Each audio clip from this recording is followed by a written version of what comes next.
এটা স্বাভাবিক ব্যাপার। কে বলেছে আপনাদেরকে? প্রত্যেকটা জায়গাতে প্যানেলিস্ট দেওয়া হচ্ছিল, কারণ প্যানেলিস্ট না দিলে এতগুলো সংখ্যারা মনে রাখবে কি করে?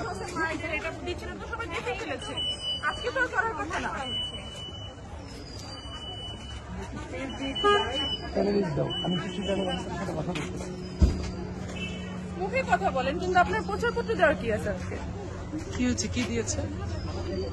আপনি দেখছেন না, পুরো একটা লিস্ট ধরিয়ে দিয়েছে।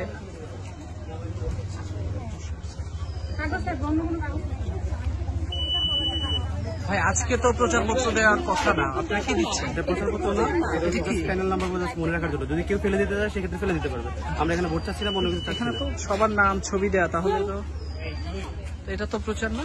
এটা প্রচার কিভাবে? জাস্ট হচ্ছে নাম্বারগুলো যদি ভোট চাওয়া। আপনি কি করে এনশিওর করবেন যে এতগুলো মানুষ ভোট দিবে, এতগুলো নাম্বারটা মনে রাখতে পারবে? সেটা আপনি তো, এটা প্রচারপত্র তো দেওয়ার নিয়ম না। ভাই আপনারা কি দিচ্ছেন আজকে? কি এগুলো দেওয়ার কথা? মানে প্রচারণা কি আজকে চলার কথা? আপনি কি দিচ্ছেন দেখে? ব্যক্তিগত ক্লাস হচ্ছে যদি ফেলে দিতে চায়। আচ্ছা, আপনার কোন প্যানেলের ইয়ে দিচ্ছেন? আবেদ হামিম মায়ের পরিষদ। এটা একটু দেখি ভাইয়া, এটা একটু দেখি। টাকা এটা তো সাহেব ভাইয়ের পরিবহন সম্পর্কে। কিন্তু আপনাদেরকে আচরণবিধির বিষয়ে বা প্রচারণা যে দুদিন আগ থেকে বন্ধ হয়েছে, লঙ্ঘন হওয়ার মতো কোনো কাজ হতো তাহলে আমি এগোতে পারতাম না।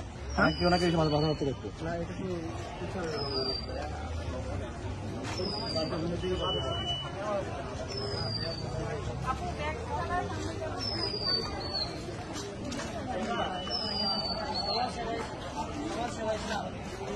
বলতে হবে।